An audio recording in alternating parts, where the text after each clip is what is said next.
welcome to We're Not Wizards. We are the best, but not wizards. Enjoy the show!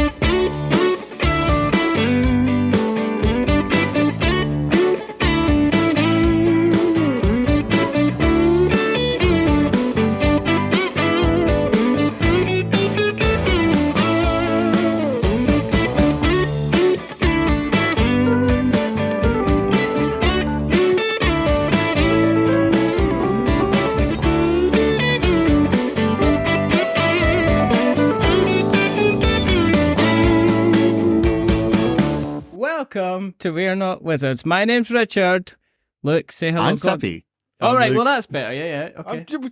You talk over me saying hello. Thank you very much. talked over me the last time when I did the starting thing, so it's only just right. Say it again. I was waiting for the host to be first. I'm a guest here, and I was like, I'll just wait to the host. Like, no. See, this is it. It's like you've come to the wrong place, Seppy. You've come. Yeah. It is kind of like when you say, I right, feel like this is the right place. I have been here before. I liked it here. Not for feel like professionalism. Not for professionalism and accuracy and not for people. I've just figured out. I don't know. My Like, I cameras, feel like this is professional fun. I could be pointing to you talk. Yeah, It doesn't maybe I matter. did point at a camera with It's Seppy like- knowing no idea what orientation that he is. is to Where me that is. on my screen. Oh, I've known my orientation for Oh my goodness! Very it's clear. 3 minutes. very in. clear that 3 minutes in. 3 minutes Wow. in. yeah, that I'm a straight powerlifter caught in a very gay Asian body. It's very clear. Sorry, inside joke. Too early for inside joke. It's not that. It's never too early for We're an going to inside talk joke. about One Piece, Richard. We're not going to talk about Yeah. One Piece just yet. We have to talk about One Piece because you Why are you brought not in gonna One talk Piece. about One? Welcome to the show. We had some fantastic feedback regarding our Game of the Year show. If you haven't checked it out, then please make sure you check it out. If you haven't checked it out, why haven't you checked it out? It was like a masterclass in kind of counting down from 10 to 1. I mean, we're almost like the Sesame Street of board game media. I mean, that's I was doing really well till I mucked up at 6 and, I get 6 and 7 mixed up. You didn't muck up. You would be the Pointer Sisters of board games if you could always get it. What Possibly. feedback did we get? Where do I see this feedback? You don't No, tell didn't- me about this Nah, feedback. we didn't get any feedback. No, people didn't care. None. None. No, that's not true at all. People liked it. The companies that kind of had us like, because I emailed people. Oh, I did see that, yes. Yeah. I And they went, got sent "Thanks. some messages saying, Thanks thank you for very the much." love. Yeah, thanks for the caring. Thanks for the information. And then I realised that I left a game off the list. So completely. And I was just like, I'm not going to say what it is, but I'm going to snap myself about the head for doing that. Clearly something I should have shipped on quicker. And that's all the clues that there is for that kind of thing.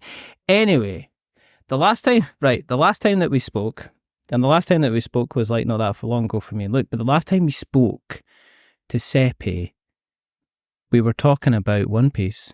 And we were talking about, the question was, well, how have you started watching the Netflix thing? And I was like, I've just started watching the Netflix thing. And I have finished watching the Netflix thing. And I finished it like 2 days ago because I thought we're going to be talking. So I might as well, I'm just going to breeze through it and I finished the first season and, oh, it's good. I'm so glad you like it. One of the things that you do, Richard, that might drive other people crazy, but I think is amazing is I'm done with this now.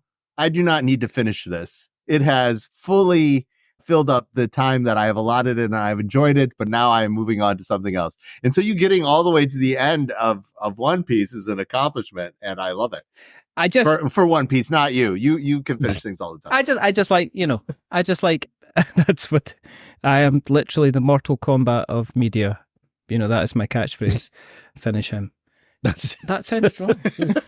Oh dear.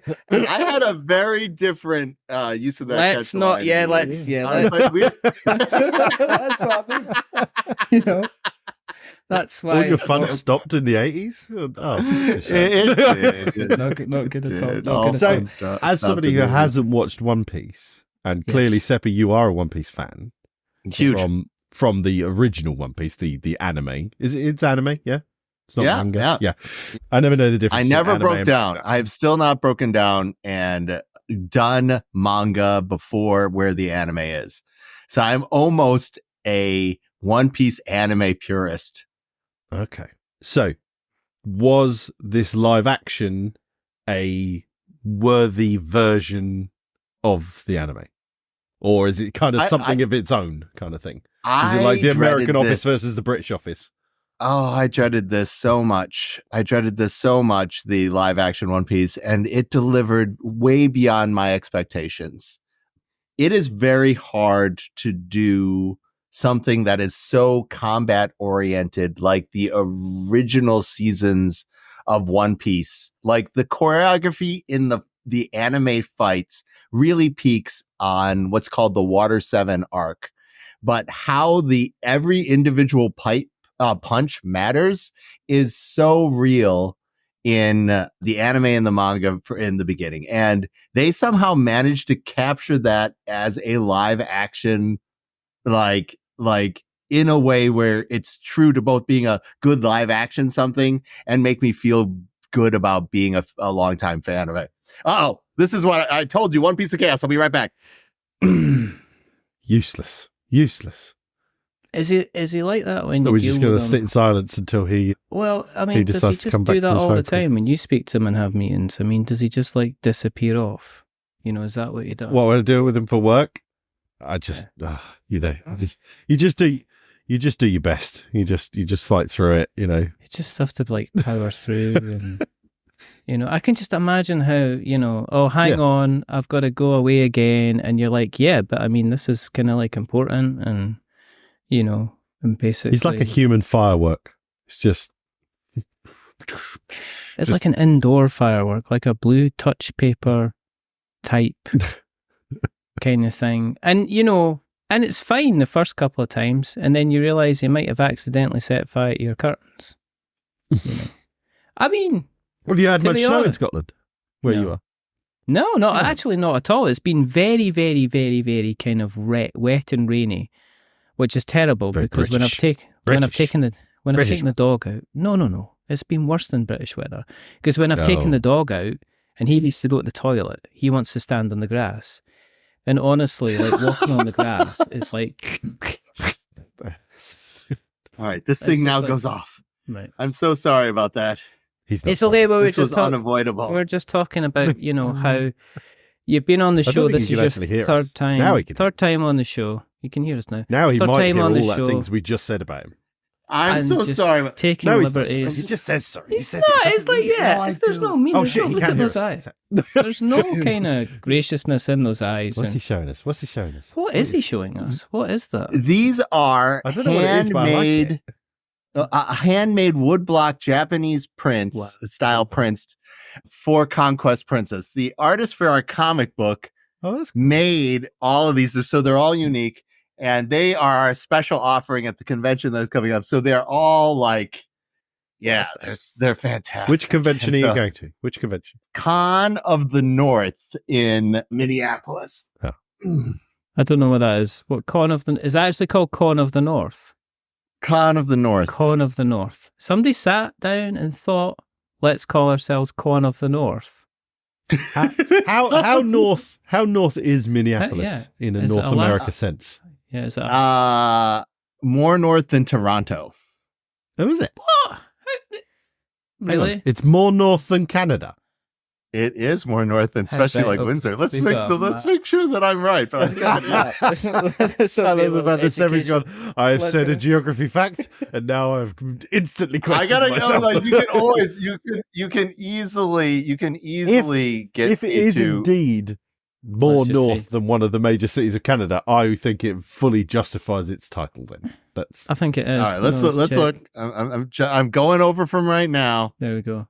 and I'm going over to the right now. Okay, here we go. It's actually almost as far north as Montreal. So yes. wow.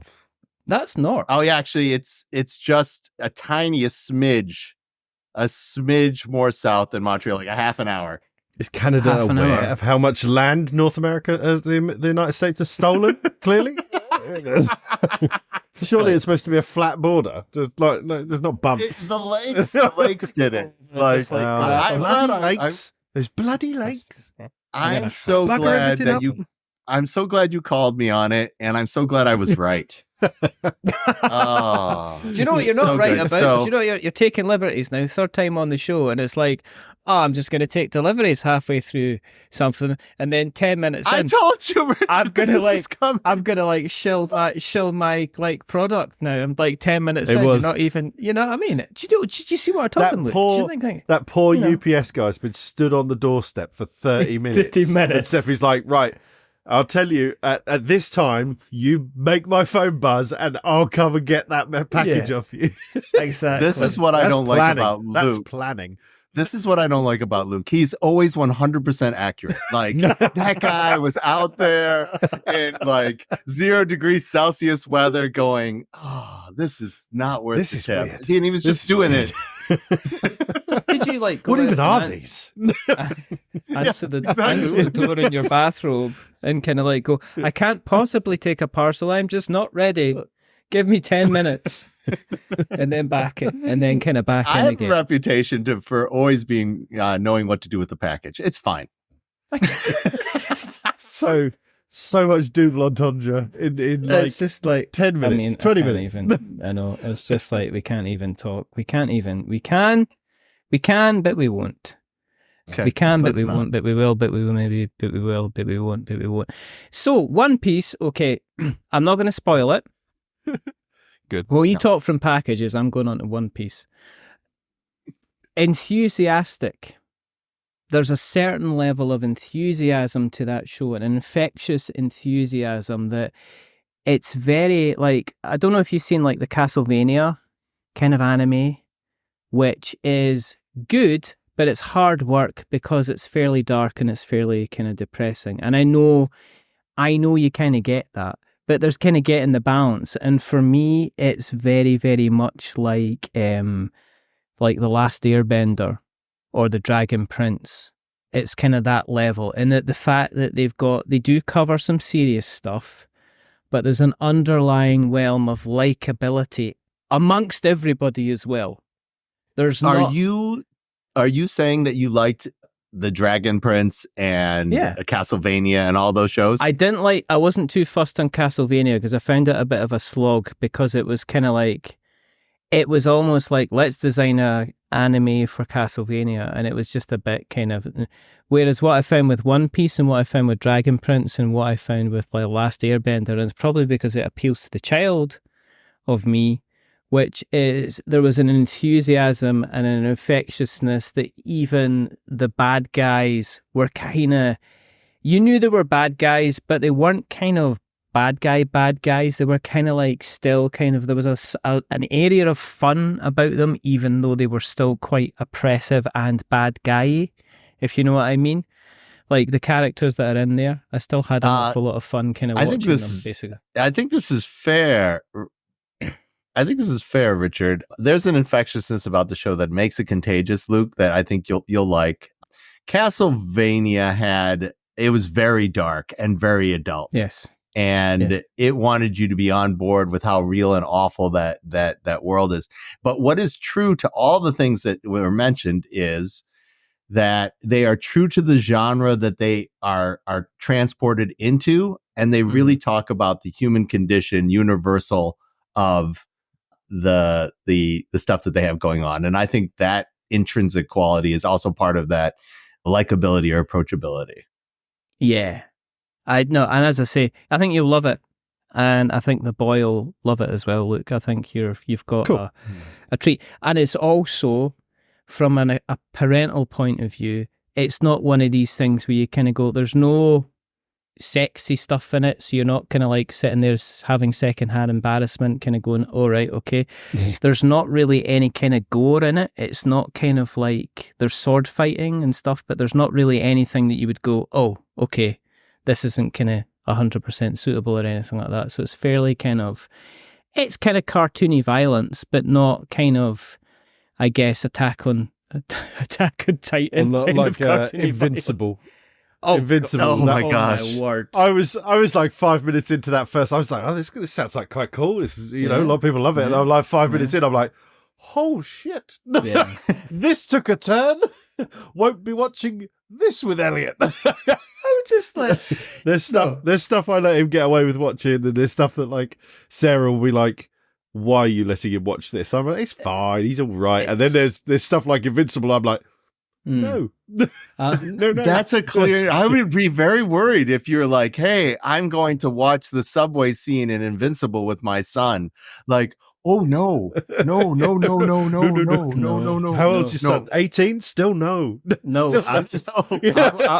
wasn't He's sure not if I ready should yet. be watching Invincible because I stopped it and I went, this is a bit old for me. I should. I'm not sure. Yeah. I should maybe I need come a back parent. when I'm a bit more.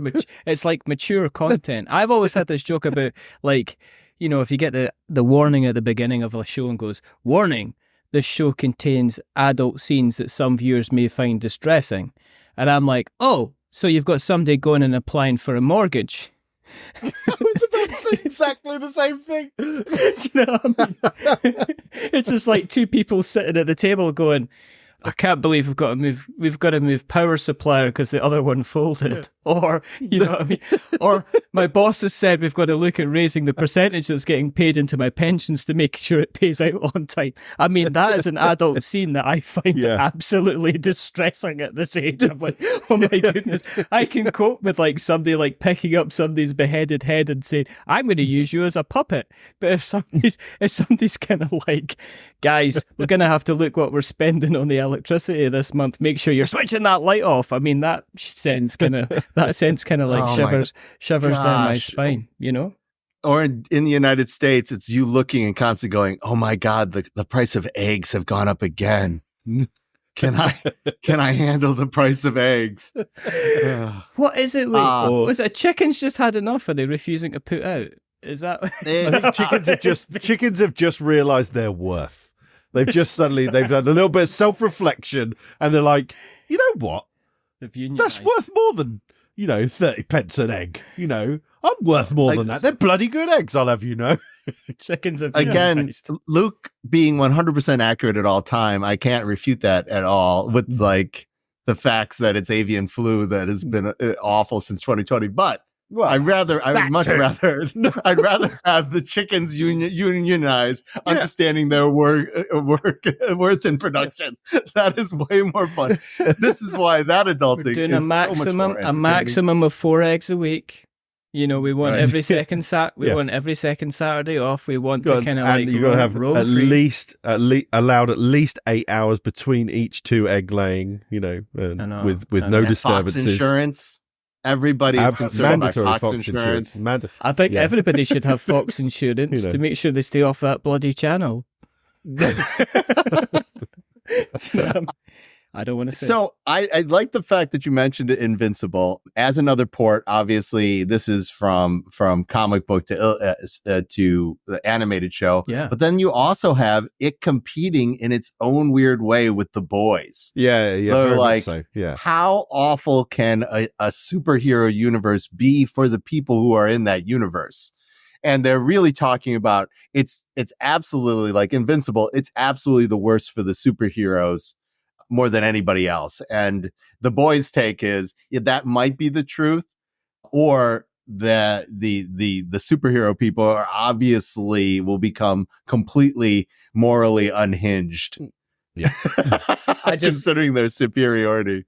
Yeah, because there's part of The Boys where you're kind of like, yeah, this is gross and funny. And there's part of The Boys which like, this is a really interesting kind of statement this person's making about kind of like power and corruption, and folks saying, well, yeah, you could kill me, but I mean, you don't have any power because I'll just make you disappear. You're pointless without me, kind of thing. Because I run the business. Power of public perception and marketing. Yeah, also, it's amazing. It's a great. That's the part of the adult discussion about chicken prices that interests me most in the Boys. Like, oh, this is polling. You're not polling. This is why. Yeah. Like. You might be able to burn the world down, but would you want to live in it? Is the question they have to ask their version of Superman. Like, you are capable of ending all things, but you will never actually get the thing that you want, considering this thing. But this also ties back to One Piece in a very real way, Luke. Okay. So I'm characters sitting down. in One Piece have their own system of getting superpowers, like Monkey D. Luffy, for example. Yeah. But they pay a horrible kryptonite for this. The most reasonable kryptonite in superhero shows or type things. But don't give too much. I'm not going to spoil it. Don't give too Okay, much. Please don't give too much away, because one part of the joy is just, everything that happens. You're just like, yeah, this is kind of pretty cool. Was I on the right side of that line, Richard, or did I step too much? Was I leaning over that line? As usual, as I say, you kind of show event number 3. You're kind of taking the piss a little bit, kind of like you're stepping over the line and dancing back again and going, "What can I get away with?" You're like kind of like Ricky Gervais at the Grammys. You've been told not to mention Mel Gibson, and you kind of you've kind of dropped in and went, "Oh, that Passion of the Christ, eh?" Ooh. And then kind of walked away.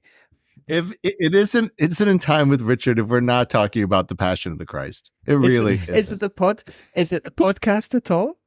Unless we're bringing that up, I mean, And by the time we're filming it, also everybody, happy Lunar New Year! It's Year of the Dragon. Yay! Wow. Do Is you that a have challenge coin? Do you? Oh, is it? Are you challenging? Oh, The Panda. Is that called a challenge coin? Is that a challenge coin? Panda. I've been with Panda for a while, and so they send you these things. And these things are great. But yeah, this Lunar New Year, it's very, very, very exciting. But if we're talking about One Piece and that it was successfully ported over, the failures for there people are very mad that Cowboy Bebop did not succeed as well as One Piece did. And there's a line for using an established fan base to get your thing to be exciting for folks. And to be true to something that is inherently not live action, while simultaneously true to the like it's a live action show that has to stand on its own, or it's a movie that has to stand on its own as a movie, except for just being part of this thing, is a real hard balancing act that One Piece actually very much succeeded at, which is One Piece the first one to have done it? Because Avatar: The Last Airbender, that movie. The new one that's coming out for Avatar: The Last Airbender looks quite positive, but that movie, whoa, that was an atrocity to nature, God, and humanity, and everything. It was just like, whoa. I wasn't even a fan of Avatar: The Last Airbender at the time, and I knew it was feckin' awful. Was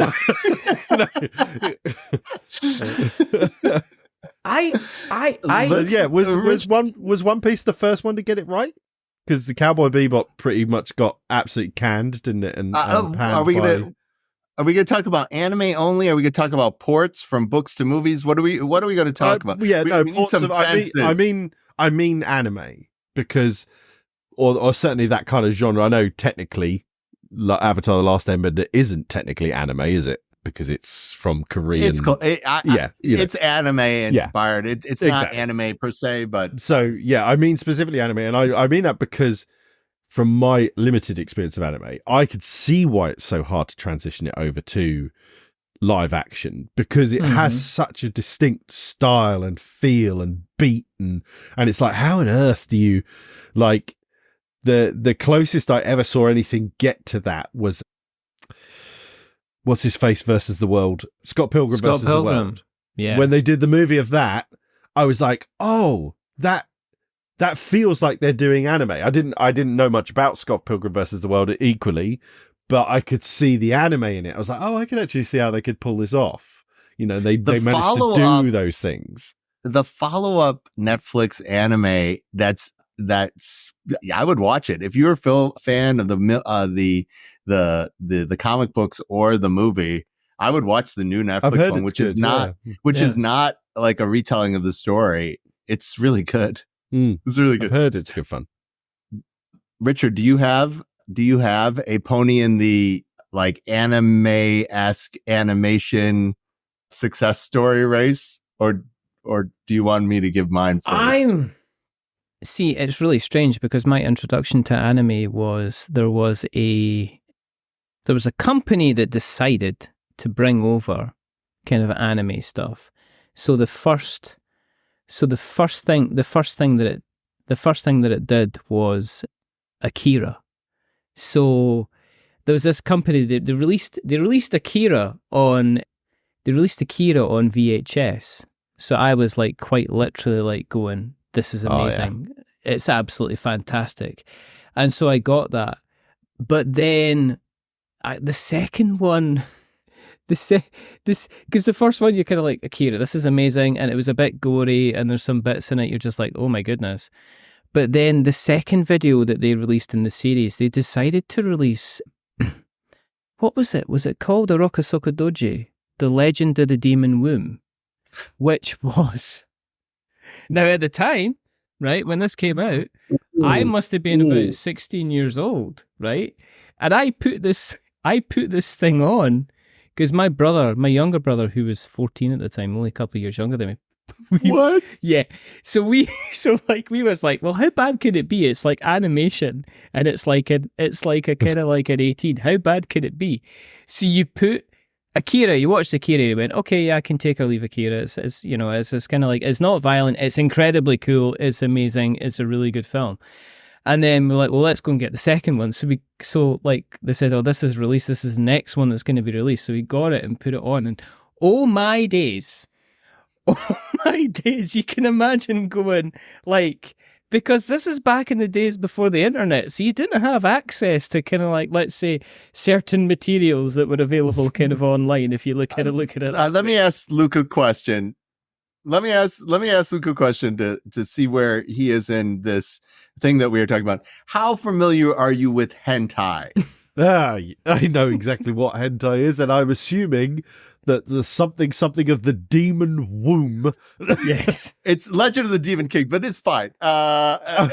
It is every stereotype of hentai that you could possibly imagine. Oh, wow.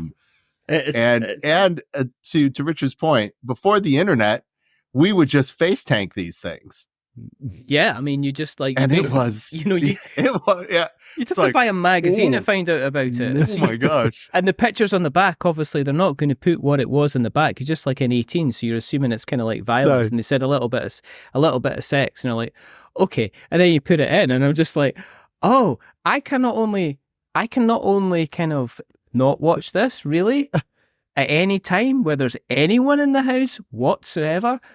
Also, I had to kind of dodge the parent question where my dad's like, your 14-year-old brother. That Akira was good, wasn't it? You know, because he watched a bit of it and he was amazed at the animation. He says, oh, wait, you got that? And he says, oh, what'd you think of that? I said, that's rubbish. I wouldn't bother. It was a bit of waste of money. Like hiding it and burned it. You know, it was just like one of those things. I mean, afterwards, you kind of like got Fist of the North Star and stuff like that, and things kind of like dropped off. But one of the things I remember Fist of the North Star, yeah, Lap Pizza. You know, that was my first kind of thing. So again, I guess Akira being I was originally obviously manga transition. And the thing is, this is the thing about Akira, you go, and I was into Batman at the time. So I had like, you know, The Killing Joke and all these different kind of, you know, Death in the Family and everything like that. So I'm going, so somebody says, oh, you know, there's like manga, there's like basically a comic book. And at the time, they were just starting to translate Akira, the manga, into English. Yeah, Viz Comics. You know, and they just started to do it. But I didn't realize that Akira was like about 70 volumes. I didn't realize like it got so many kind of like different things. I was like that. I think I'll go and read, if it's anything like the movie, I think I'll go and read this Akira kind of thing. So I went in kind of looking for it, picked one up, and it was like, hang on, volume 13. It was just abs. And obviously the other thing is, because the movie only covers, does the movie only cover like volumes 1 through 3? Or is it even that far? That's still pretty impressive. I don't know. 3 volumes. I don't know. So the One Piece live action covers pretty much the first season-ish of the anime. Isn't One Piece the actual anime? Was like one of the longest running shows ever. Yeah. Or the most episodes or something. It's got a record. I forget what it is. It's in the top 10. There are a lot of shows that have a lot more than than you'd think. But as far as mainstream success goes, absolutely. Absolutely. Yeah. Like Case Closed is got more episodes by a lot. And so does like Japanese Ghost Stories. But yeah, we're looking into like One Piece currently is 1,400 episodes, but yeah. Oh, actually, I've just thought of I thought of another converted one that was okay. Death Note. I watched the movie version of that, and that was all right. It was okay. I thought that was okay. Okay. I'm going to put forward Aeon Flux with Charisse Theron. Yeah, that was rough. That was rough. I love Charisse Theron. Like she can do Who doesn't? Who doesn't? I love her so much. It's post like it was a property they were going to try to like ride on the Matrix's coattails with that same level of like vision and weirdness. I liked that live action movie, but I also liked the live action Cowboy Bebop. Oof. Oh, okay. I did not like Aeon Flux. I did like. I've just remembered one I did like recently. Attila the Battle Angel, which was one of the few books.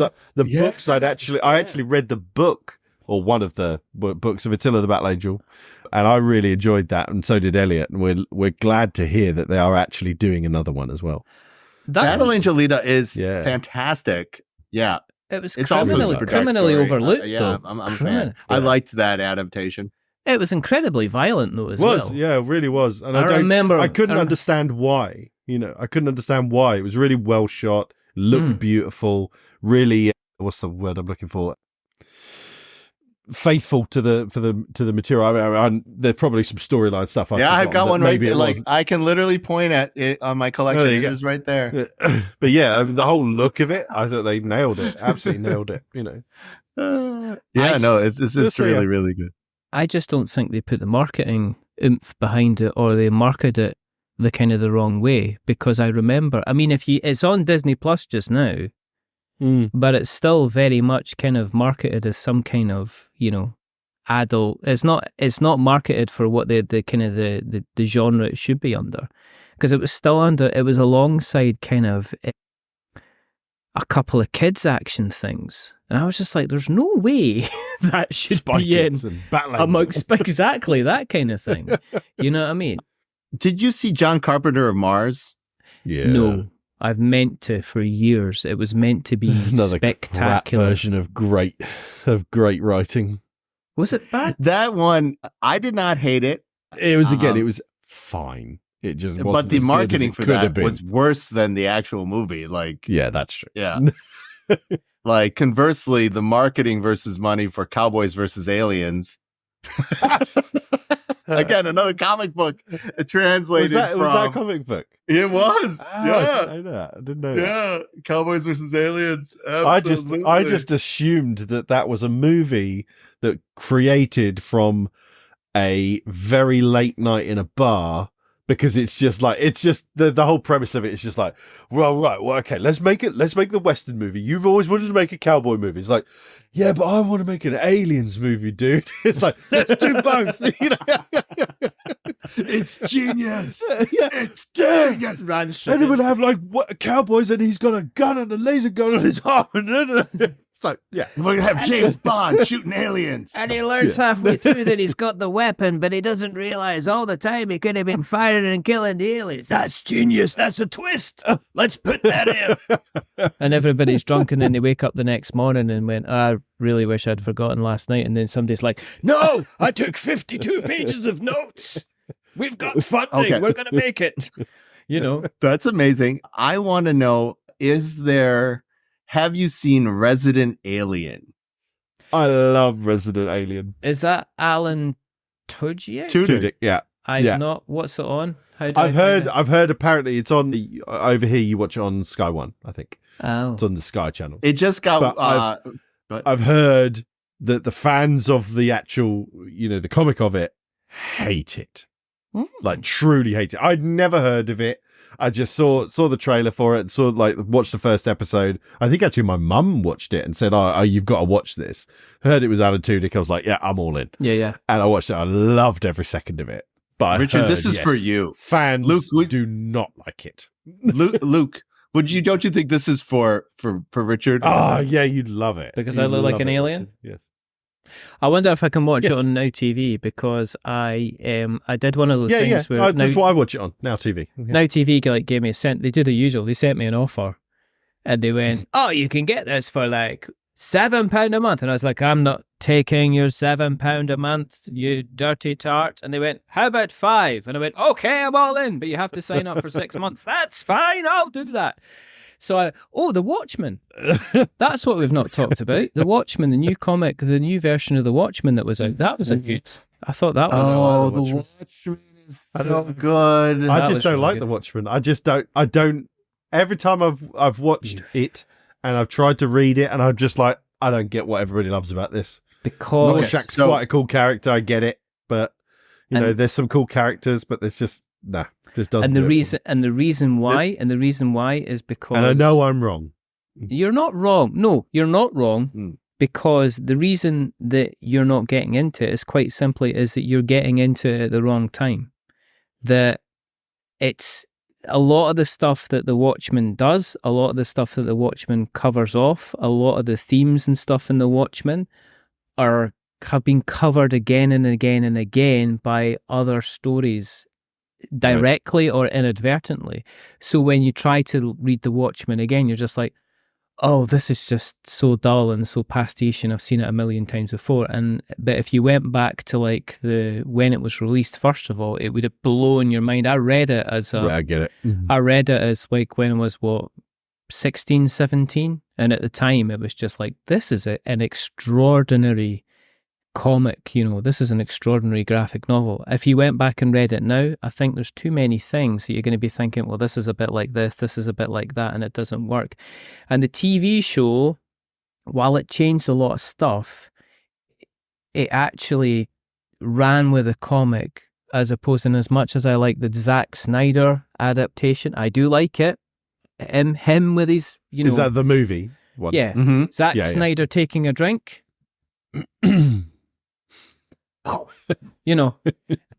When he moves like really slow for a second, then it's like the last second is speeded up. Because I'm only saying that. I don't need to see the image of Richard's tongue slowly extending from his mouth, trying to get the drops of water that he has flung towards his face. I don't need the Zack Snyder cut. Release the Richard cut. That's what they're talking about. That's what they're all shouting at. I've got to mention this to Luke. Why did it matter? Why was it good? And why does it not hit for you right now? Watchmen #1 is about a story about American imperialism. And American imperialism might not seem very big to British people. It is extremely a Cold War story. Yes. And if you don't remember the terror of AIDS or nuclear, duck and cover, then it's not going to hit for you. And then to the third point, it is the first one of the first or the big successes in superheroes are awful. And we've seen superheroes are awful now a lot of different ways in a lot of different things. See, I very much felt like when I watched The Boys, I felt like I'm pretty sure I even said to myself, like, this is what I thought I was going to get in The Watchmen. Ah, right. And, yeah. I think when I watched The Watchmen, I could tell, I was like, there's lots of cool characters here, but I just found it really dull, and I couldn't for whatever reason get into it. But when I found The Boys, it felt like that I'd found my Watchmen kind of thing. Luke, do you like Masterpiece Theater and Hercule Poirot Mysteries?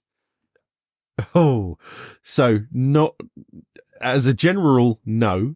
And that's the exact same problem. Yeah. The exact same problem with The Watchmen. Like letting people know that this is a mystery and is going to lay out in the same timeline, where The Boys is a visceral experience that you will have to, It's kind of like that. It's kind of good. Is there, right, putting this back to you then, Seppy, is there a kind of a comic book or animation that you would like put into kind of live action? I know they're doing The Last Airbender and they're releasing snippets and saying, well, they're changing this and they're changing that. And the fans are like, oh, no, but he has to be sexist. And it's kind of like, I kind of agree to have a journey. But is there stuff that you're like going, I'd love them to try and give this a shot and let this kind What of do you mean live nobody has to action? be sexist?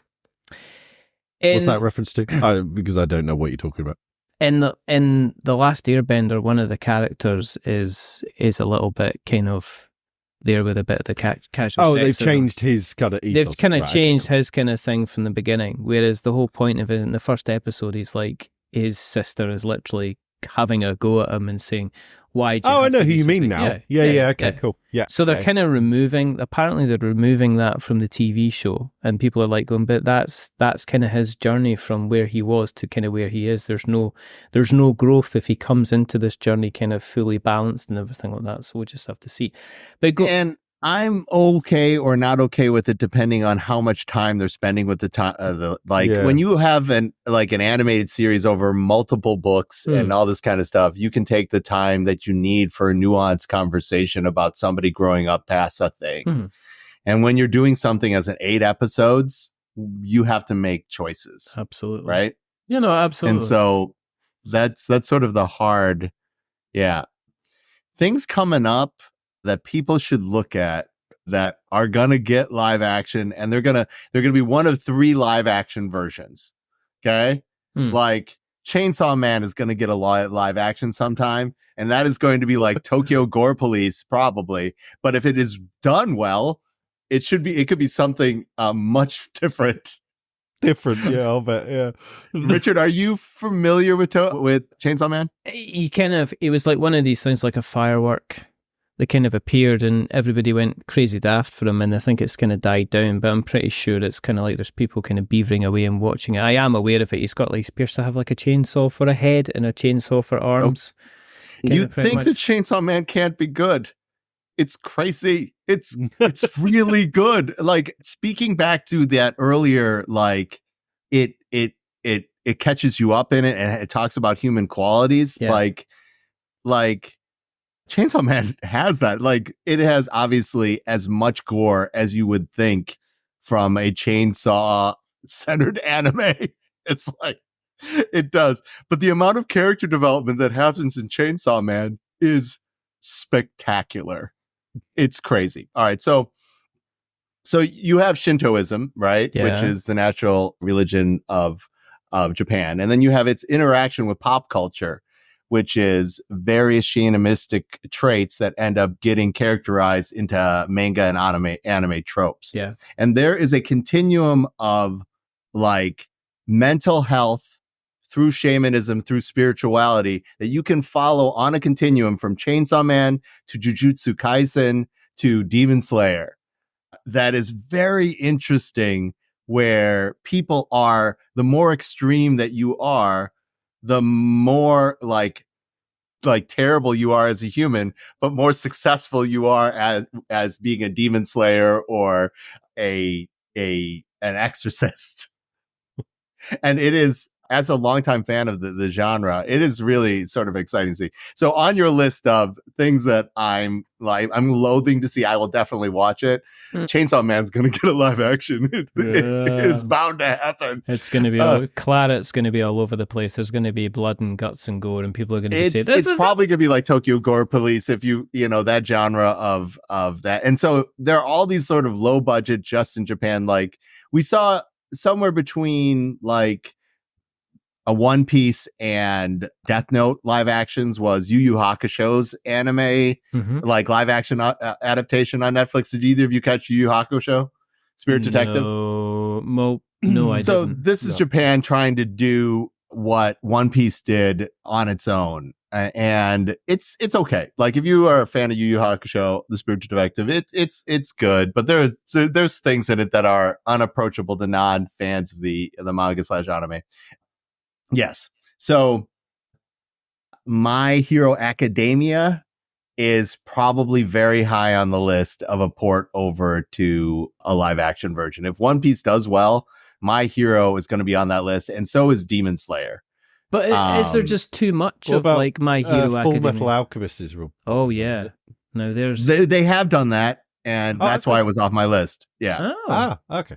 Well, that's how you can catch those out on well it Netflix. did, because we're both like going, Full Metal Alchemist would be a good live action. You're like, it's already there. And I'm like, oh, okay.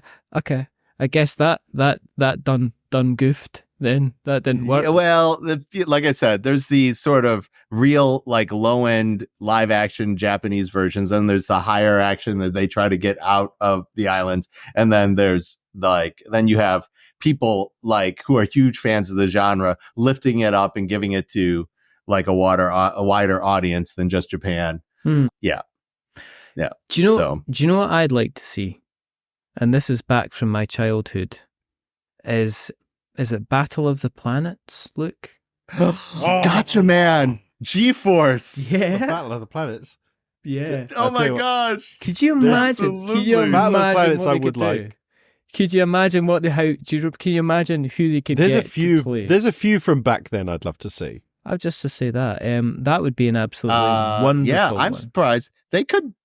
All right. So let's talk about this topic that will get Luke canceled. Let's talk about things that we love from our childhood that we would love to get updated, but they're problematic, and we cannot do that until certain criteria happen. Okay. That's an awful thing to do. Why one. is there anything like that? I'm not going to be doing. I'm going to be doing. I don't know that. if I can. I don't know if there's any that I have a soft spot, and I shouldn't, because it's highly misogynist, and Piers Anthony is a terrible. You should not give that guy any more money. But like sentimentally and for his IPs, I can see them being lifted and rewritten for a modern audience. Like, I don't actually think the misogyny is core to all the good stories in there. And I love the world of Xanth, but there's some real problems. Like, what do you do with those things? Like, one of the reasons that we are able to watch like Full Metal Alchemy and some other things is like the interpretation of fascism from a Japanese person is very different than the rest of the world.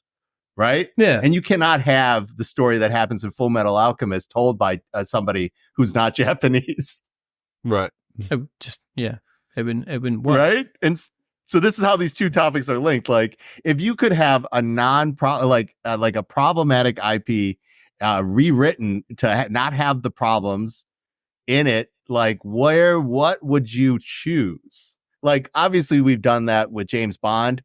He's become less misogynistic as the decades. He's become more evolved as it's gone along. A little. Yeah, a little, You know. a little. Not still not great, but less so than he was.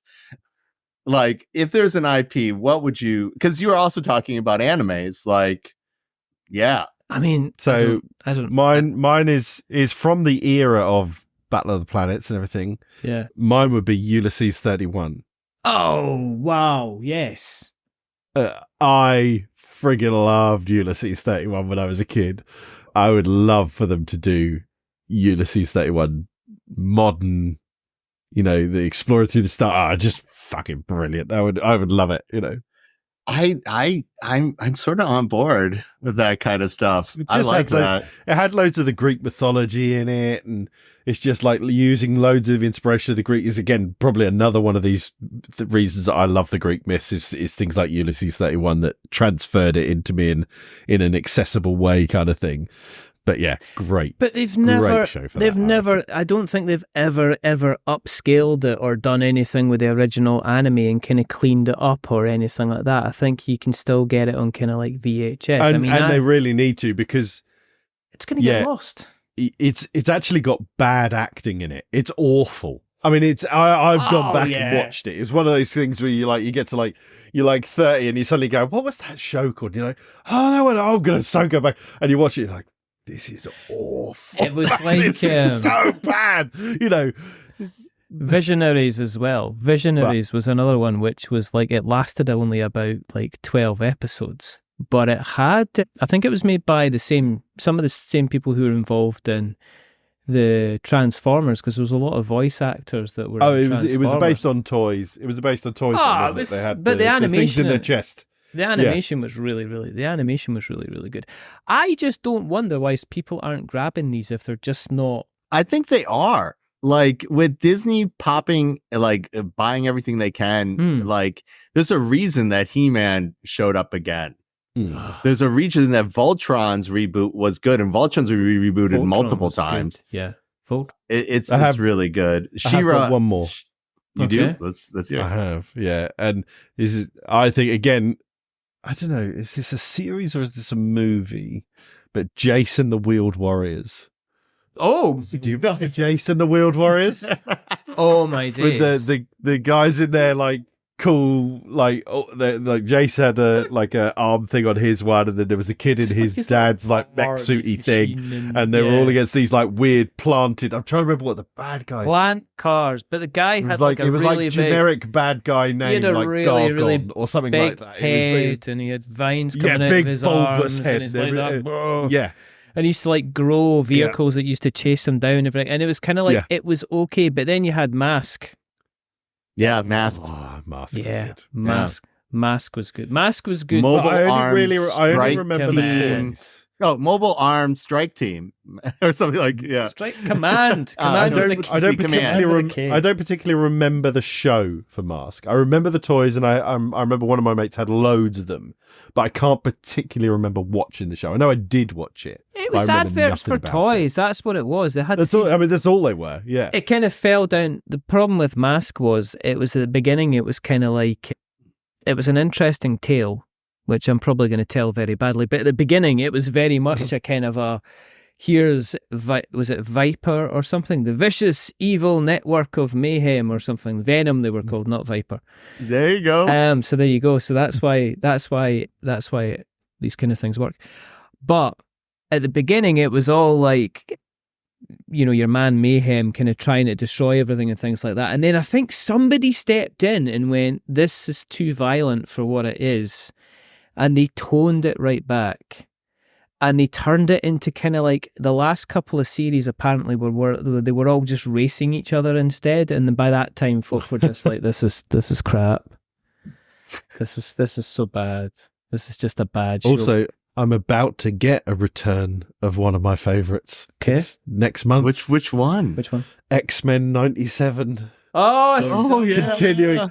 It's just like, This is the power of streaming services, Luke. Yeah. Like X-Men 97 and Gargoyles. Is like, Gargoyles people- coming back? Are they bringing Gargoyles back? People watching so much of it on streaming. They have all this data. They're like, we should probably do something. This is like the number, whatever, 6th property that people spend time on. Yeah. Yeah, it's crazy. It's crazy. X-Men at the time a bit not problematic, but certainly in some of the ways that Rogue was kind of continually drawn with her like butt first. Oh yeah, and everything else. The women in X-Men 90 in X-Men 97, X-Men were, let's just say, they wore body gloves at all times. Yes, they basically. I mean, to be fair, so did the guys. They were all, they were all classic action posing and.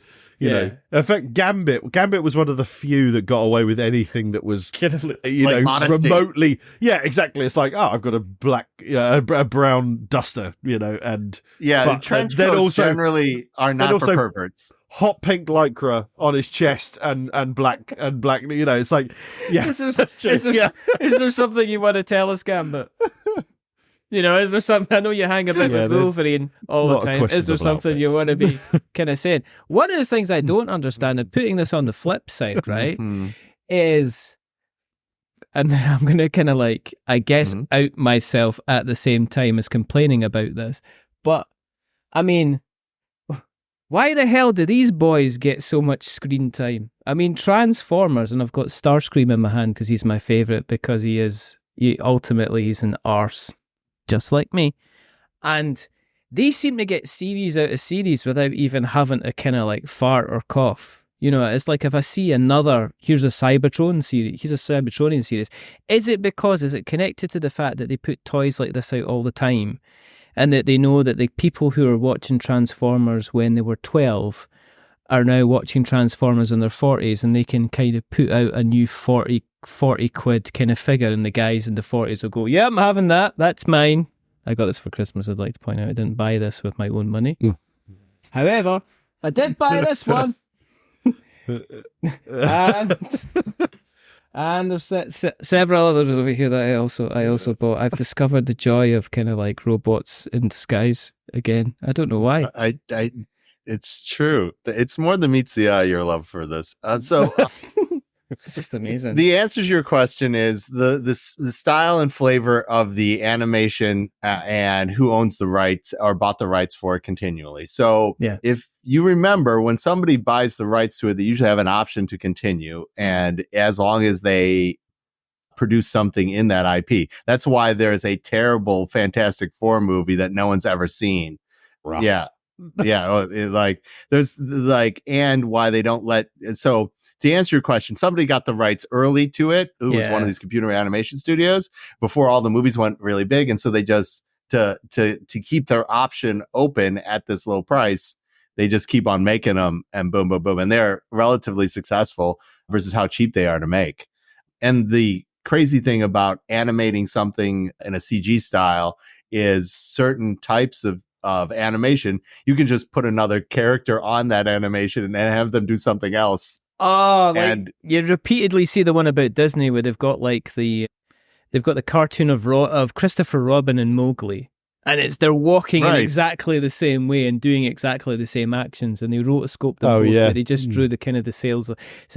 They've got like a picture of, was it another one of Baloo the bear dancing when he's dancing with King Louie, but he's dancing and in Robin Hood as Little John as well. So they kind of recycle it. So I can imagine once you kind of get the animation kind of sorted out, then it's pretty easy just to say, right, do it with this even character, worse when now the character. machines are doing the thing of it. Yeah. Yeah. So to the answer to your question is they're surprisingly cost effective to make. That is why we can have an unlimited amount of them. Like if you build the sets for Cybertron, you can continue to use the sets for Cybertron over and over and over and over and over again. Yeah. And that's the deal, especially if they're like 3D animated. And once you have it, it's yours forever. Well, like you can reuse that set. I just want Battle of the Planet in kind of like Tiny and Keough and Mark. It was at the time. It was just like they were called like Mark. It was like Mark, Jason, and Princess. I mean, if you're talking about fixing somebody's name, do you know what I mean? It's like because at the time, all the other characters were called something kind of strange, or kind of cool, but they were always kind of like, because there's like, oh, there's Mark, Mark's in primary school. There's Jason's in primary school, and there's Princess. But at the same time, it was kind of normal names, and also at the time you didn't realize absolutely how camp the main bad guy was with his lipstick and stuff like that. I think that it's crazy. He would dress any way that he wanted to. Yes, he was very much in the David Bowie like glam rock style of bad guy of the era. Oh yeah, he was. I'd forgotten what he looked like. Yeah. Oh my god, yeah. He just like there's an old. There is an old rock opera movie called Phantom of the Rock Opera, and his costume could have easily been lifted from Phantom of the Rock But it just looks amazing. It's like, it's kind of like what happens if Batman just had too many glasses of white wine one night and discovered himself. Yes, found out really who he is and how he feels about Robin. What he likes about Catwoman is the whipping and nothing else. That is who that guy. And I'm not gonna yuck anybody's yum. Yeah, you go crazy. It's like chasing after a man that's constantly wearing makeup. I mean, come on, Batman. Have a word with yourself. Hanging about in a cave. I mean, is it because your parents died? Because you seem to keep talking about that again, and we're just wondering if you want to hang. So this is when all the Batman fans come after us. Exactly. That would be amazing. That's what we want. The next Batman film that comes out, just make him like absolutely so kind of gay.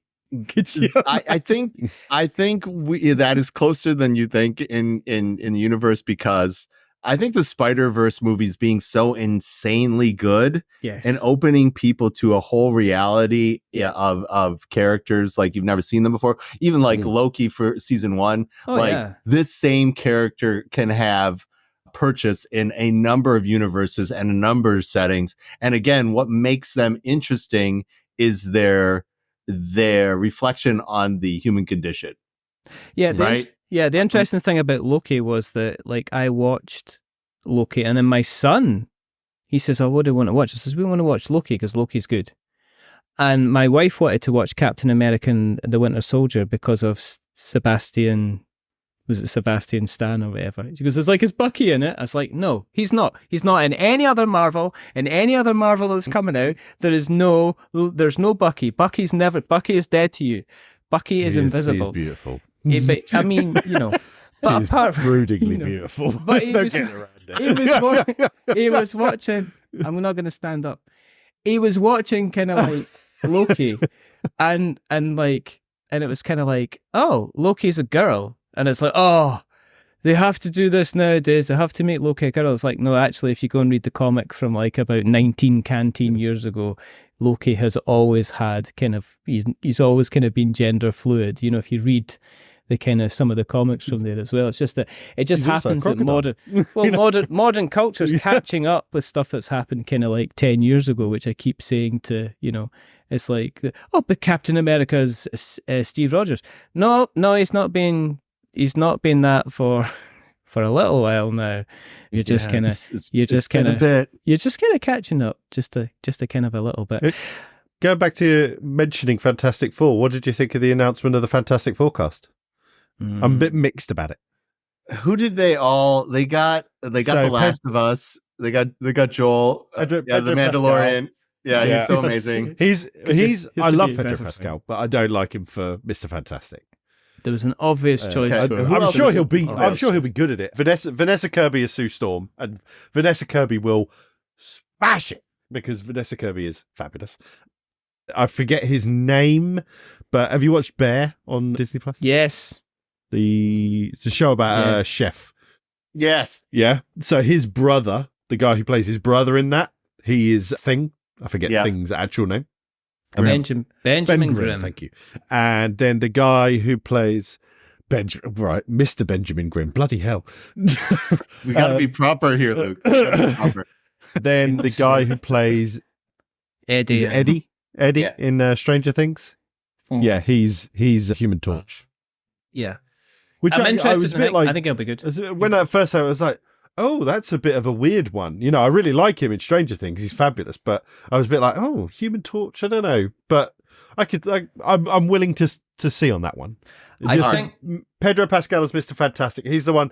It's only because in Doctor Strange, Multiverse of Madness, when John Krasinski appears as Mr. Fantastic, it's just so friggin' right. It's perfect. He just suit fit him like a bloody glove, and it just like, there we go. That's the Mr. Fantastic we've been waiting for.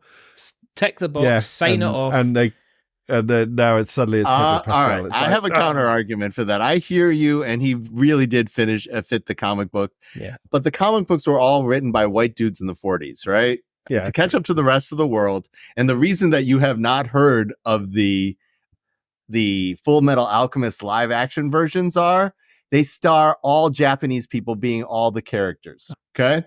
And it's not approachable to the world. And where Doctor Who and One Piece live action meet together, and the BBC in general, the colorblind casting for the One Piece show is perfect.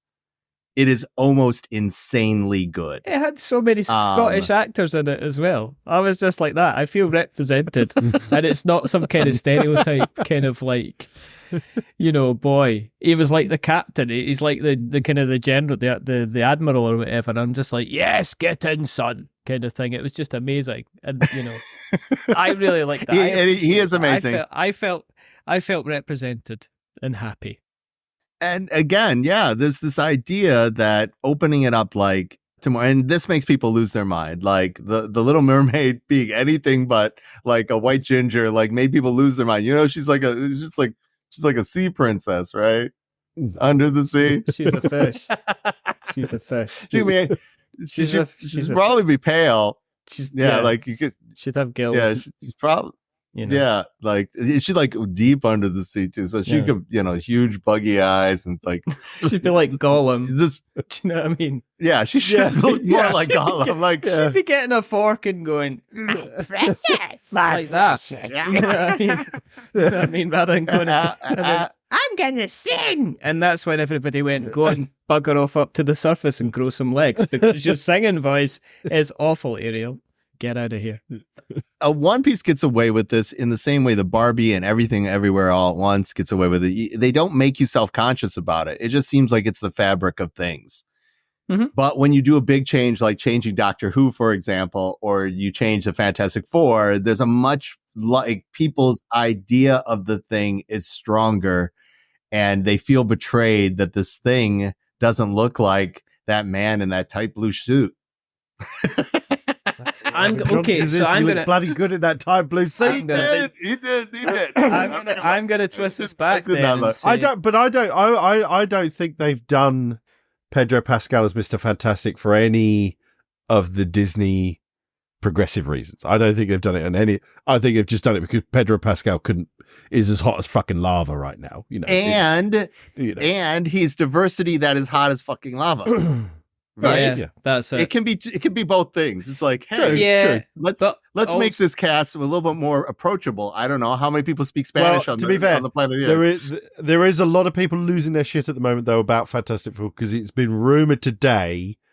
I think it was today. I certainly read about it today that Silver Surfer will be the villain in Fantastic Four, but Silver Surfer will be played by, I forget her name. She was the main character in Queen's Gambit.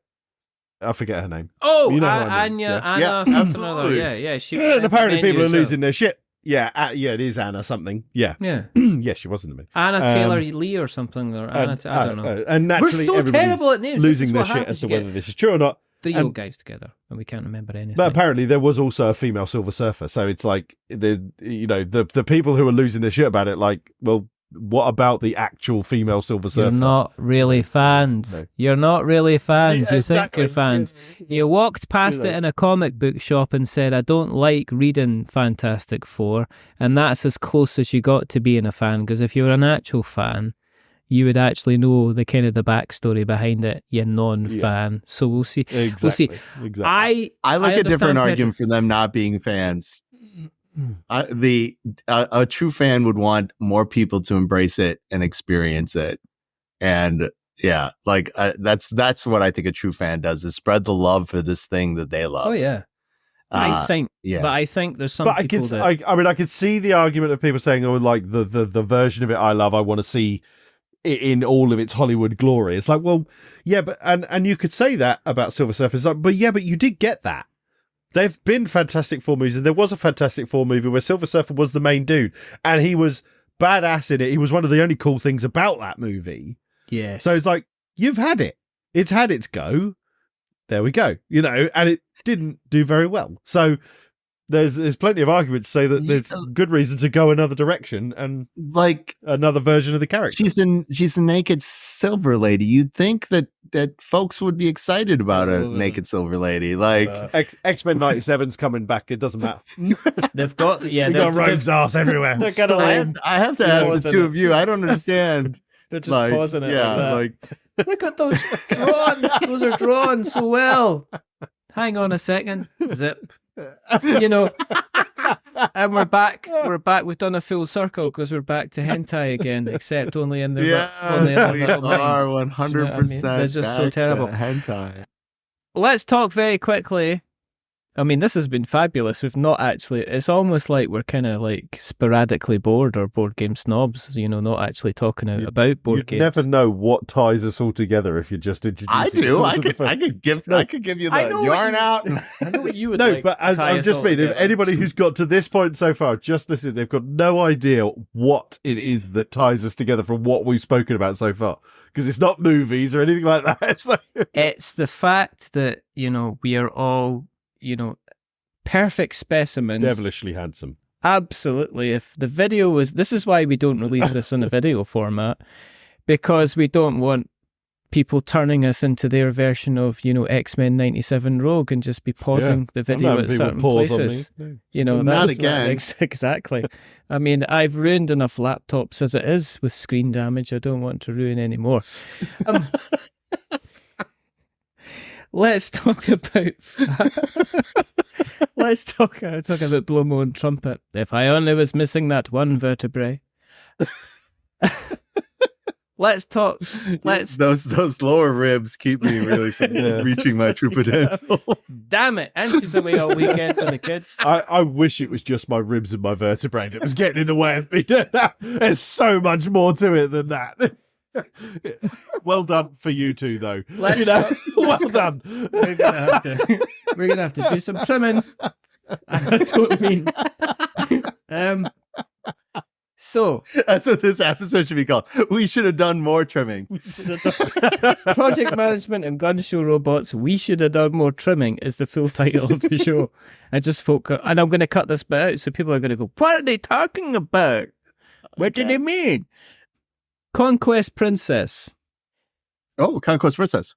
Yeah. I mean, Fashion is power, and its follow-up, Night of the Necropede. So, sounds a bit dodgy, but Board Game Media loves Conquest Princess. I'm very excited about that. You were an early love of Conquest Princess, of all the lunacy therein. Night of the Necropede is the deck expansion, the event deck expansion, which doubles the content in the game. It funded in 33 minutes. It was crazy. Jamie Stegmaier commented on the Stonemaier blog last week. And so, did that? It's not like I'll be able to afford bifocals, but it is really, it's really good to be recognized by my peers. I mean, next month, it'll be the 11th year of me doing Fight in a Box full time. And that's incredible. Yeah. That I would stick with such a money losing proposition for so long. Absolutely. You must have a lot of inherited wealth. Well done. No. It was a thing. Chasing my dreams and watching them. I'm just not fast enough. Burn and as I get older, slow burn. It's not fast enough. Give us a second, dreams. I'm just trying to catch up for goodness sake.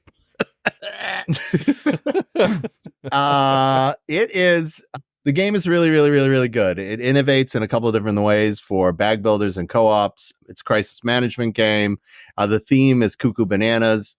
My favorite moment with the folks that we were talking about, like game media people, is they said that game cannot be any good based on its theme. And then one of their friends said, "I dare you to try it and say that again." And they're like, "Really?" I'm like, "Yeah, go ahead. Play Seppy's demo." And they do, and they sit down and they play this demo, and they're like, "Oh my God, this game is that good." It's crazy. The game is great. It only took me 9 years, Richard, to make happen.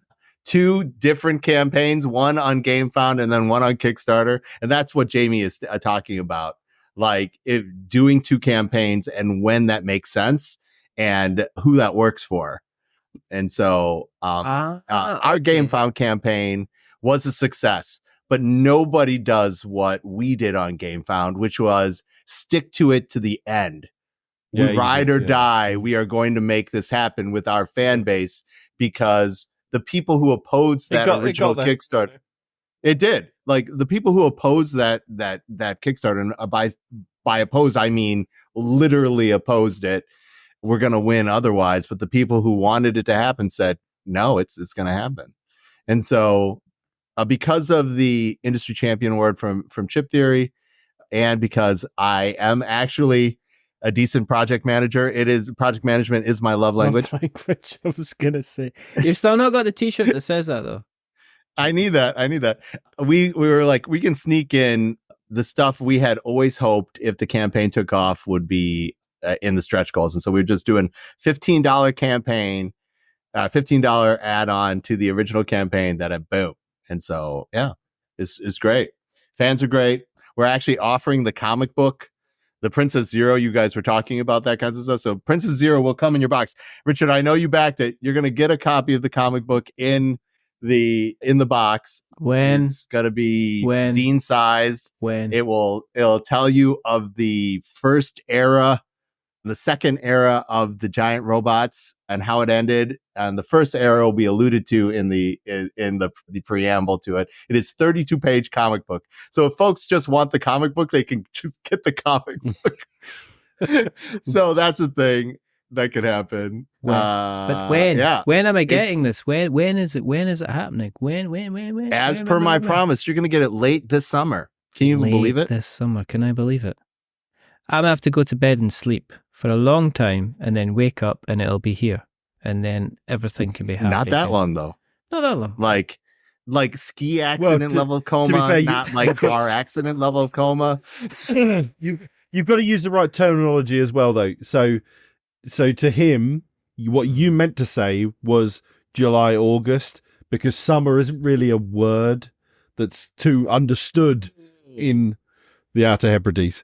It's when there's Do you guys have holiday season? 5 hours of daylight, What? That's just what are you talking about? What are you talking about? It's like 6.5. 6.5. We set our sundials by it. It's perfect haggis hunting weather. All the way to the end. Yeah. All the way to the end without like some kind of dig. All the way to the end. Just saying. Just I've got to get obviously one in. Such a disappointment for a girl.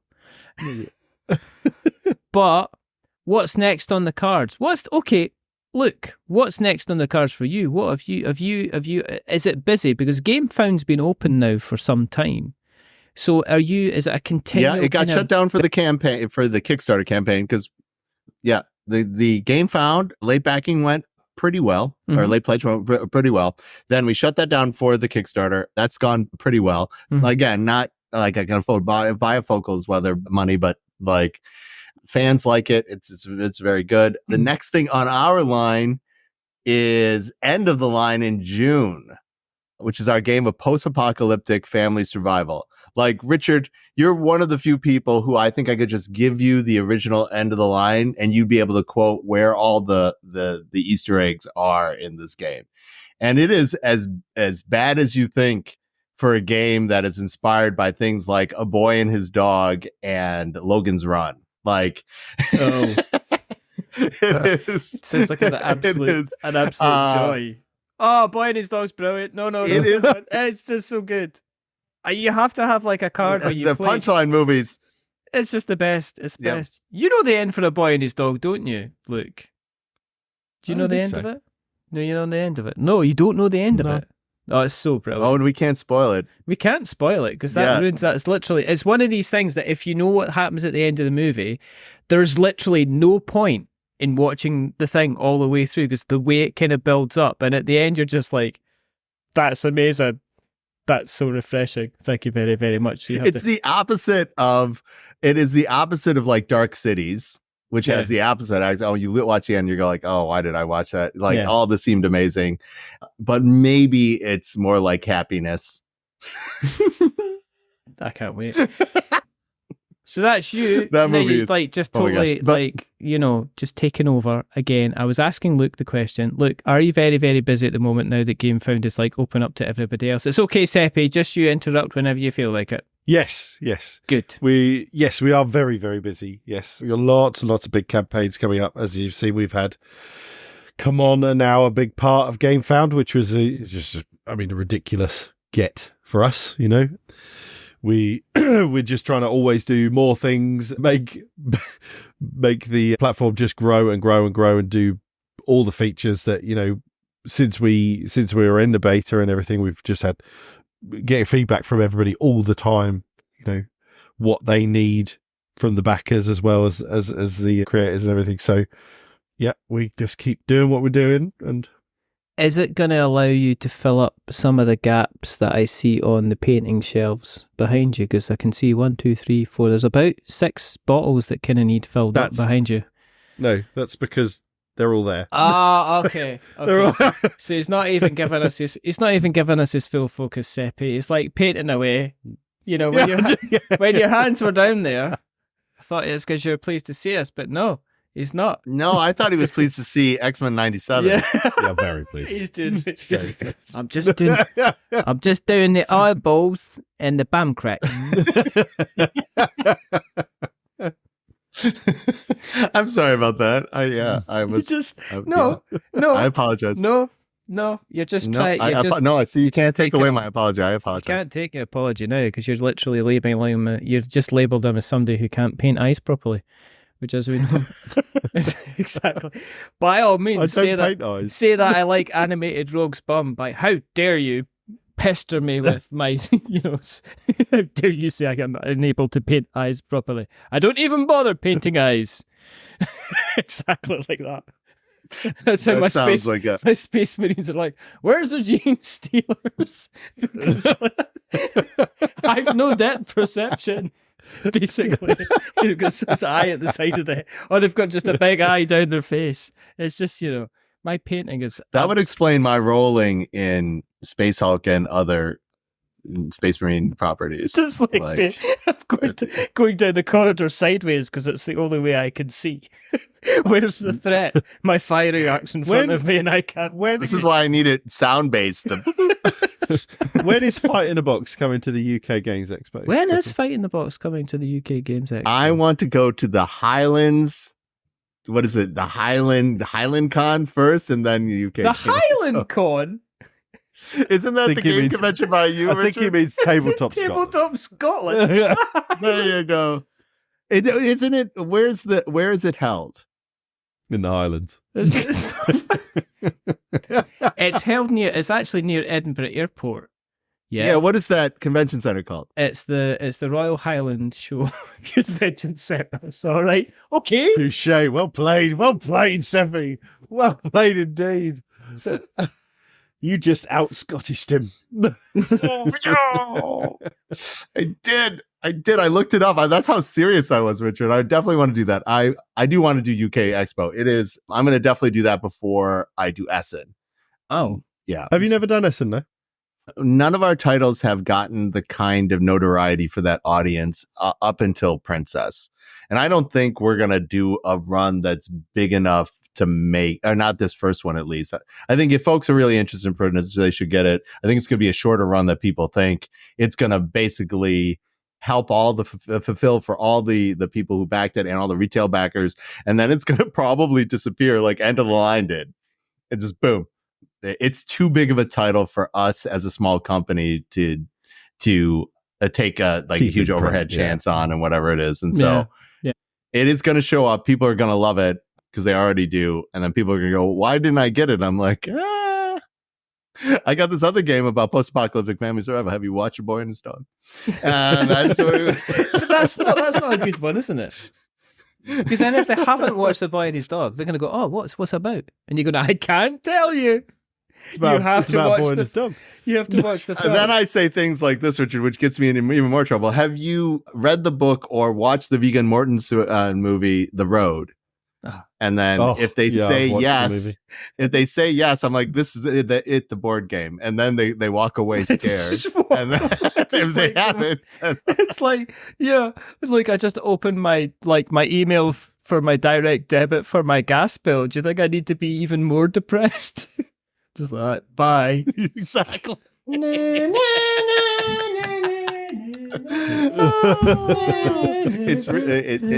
new version of End of the Line is actually fantastic. We're excited to do a 10th anniversary. I'm doing a 10th anniversary. The second edition is for the 10th anniversary of the game. It's crazy. It's crazy. Is it crazy? I heard it's crazy. Is it crazy? It's nuts. There are things like every kind of terrible thing that you can do to each other in the post-apocalypse, you probably can do an End of the Line. God, sounds just a family wholesome evening. Sounds delightful. Playing a game. Sounds delightful. This is every trigger warning that you can imagine is probably got to go on the box for that game, and it is the exact. Is it the board opposite game equivalent of Invincible, where you go into it, you're thinking, "Oh, this will be a fun game," and then you just you have 5 card flips over, and you're like, "Jesus Christ, yes, what is you're going like on?" Those moments where you feel bad for laughing at things, and you're like, should I? Yeah, not like Legend of the Overfiend bad. Like, I feel bad that I had seen this. Not that level bad. I never said I felt bad. I got A-level guilt from it. There's no point watching it. I felt kind of bad. You'd just like to point that out. Wow. I would step away now. I'm not going to yuck your yum now, but I will do it later. But yeah, it's the exact opposite that Conquest Princess is, which is feel good, like nobody can die, co-op. End of the line is like a brutal chaos surfing, like visceral experience that plays now in 45 minutes. It's like the difference between the Justice League and the Batman, basically. The Justice League cartoon and the Batman film. It's very tongue-in-cheek. It's very dark humor. It's very, very, very dark humor. It sounds perfect. Sounds perfect. And if people want to find out where they can find out more about End of the Line or Conquest Princess, where can they find you on the internet webs? David, where can we find you on the internet webs?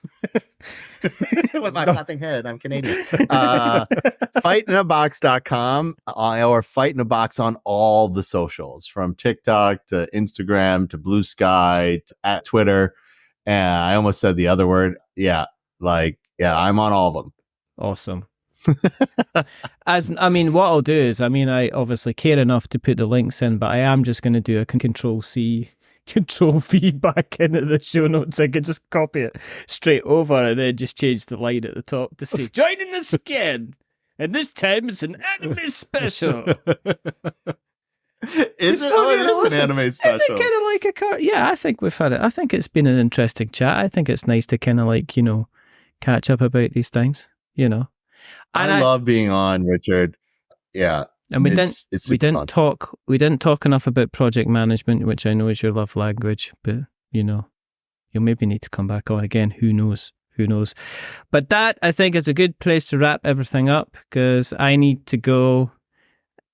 Why do I need to go again? I don't know. I wanted to watch X-Men. Yeah, look, the missus is away to Belfast just do a Google all image weekend search by by the sound of it. It'll myself. save you a lot of time. What am I doing?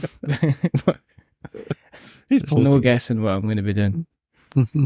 I have not paused again. Have I paused again? Have I got a hiding thing? There you go. Every now and then you have. There. Yeah, every now and again, I fall apart as Bonnie Tyler. Turn around, Richard. All right, yeah, I get it. Come on, Bright Eyes. I get it. I didn't think you'd get it, though.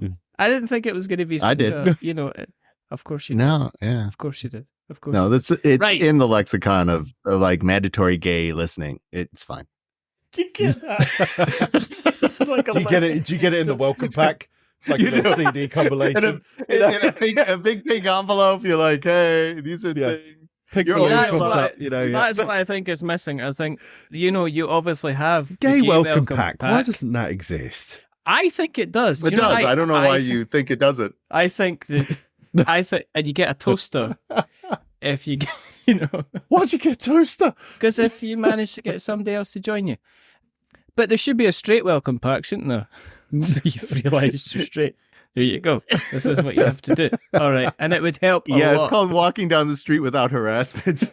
Don't be like that. We were doing so, It's called making 30% more than everybody else. That's the pack that you get. That was the famous. Getting through your day without much effort. It's being able to see what you just said, Richard. I'm going to do. You just unboxed your straight welcoming pack for all the world to see. There you go. I'm going to now go outside and walk the dog in It's the dark. less exciting, admittedly. Well, I know, but I know I'm going to say, like, I'm old, give me a break. And it's like, well, you're old, you should know better, basically. And it's time to wrap this up, because I'm just going to get myself in more trouble. And I don't Cancelled. want cancel. You can't cancel me. I'm going to just when I get to the end of this, rather than go, and I've had the best time and it's now time to say goodbye to the podcast, I'm just going to go cancel, put like a cancel thing out there, and folk are going to go, I'm never going to listen to your show again. And it's like, that's good, because I didn't like board games anyway. Did we talk about board games? Oh yeah, we did. No, we don't. We didn't have to. We didn't have to. I was looking at a game called Bad Trevor, and you can't call a card game. Trevor. You can't call a card game Bad Trevor. Yeah, do you know what I mean? Because Trevor sounds reliable. Bad Steve. Yeah.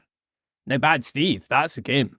Bad Trevor is the guy that comes around and helps your dad fix his car when there's something wrong. Bad Trevor is the guy that, helps paint the who's shed. trying to fix the car? Trevor. Which Trevor? Well, Bad Trevor. You know Trevor? No, Bad Trevor. Bad Trevor. Bad Trevor doesn't exist. No. Bad Good Steve. Trevor or Bad Trevor? Bad Steve exists.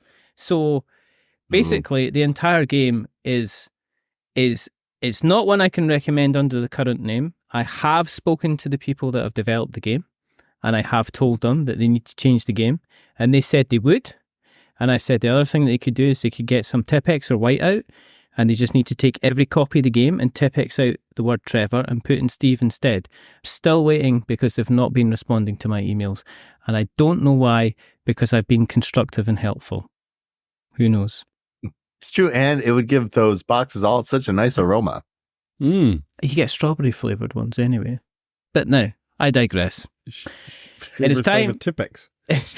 Do you remember Stop drinking Tipex. Do you remember the real... You shouldn't know what Tipex tastes like. It's not for drinking. You got two types of Tipex when I was younger. You got the stuff that was like non-scented and stuff, which was fine, and it was like, and then you got the proper Tipex. The proper. That was like scented. The proper Tipex that was literally a banned substance. Basically, people used to like paint it on their hands and then just sit there in class going. Good for correcting mistakes on your paper and also burning out wasps' nests. And literally destroying brain cells. Yeah. There you go. And in the United States, they were called that white out. They called it white out. Yeah, white out. They called it white out. And white out. Apparently, Mike Nesmith's mum invented Tipex. So there you go. The guy that was in the Monkeys. Wow, really? Yeah, apparently that's where he got his money. So there we go. and on that note, it's time to go because we're dragging on far too long. Well, it's me that's dragging it on as normal because I'm a drag on. So it's time to say goodbye. So it's a goodbye from the rather wonderful, rather fantastic Luke. Say goodbye, Luke. That was me. Oh, yeah. Bye-bye. And it's a goodbye from the if there was a storm, they'd be calling it the force of nature, the person who is the conquest princess themselves. It's Seppy. That's the nicest thing to say. I thought you were going to say Luke again. No. No. Say goodbye, Seppy. Goodbye, Seppy. And it's a goodbye from me. Remember, if you've listened along tonight and you got to the end, well done. Well done. Well done. Well done. You go outside, you have a stretch, get yourself a chocolate bar, whatever you do to reward yourself. But if you have liked the show, then please tell other people and drop us a rating or a review on the podcast catcher of your choice. But until the next time, my name's Richard. This is We're Not Wizards. Remember, stay safe, roll sixes, make something awful. But until the next time, goodbye. A wizard is never licked.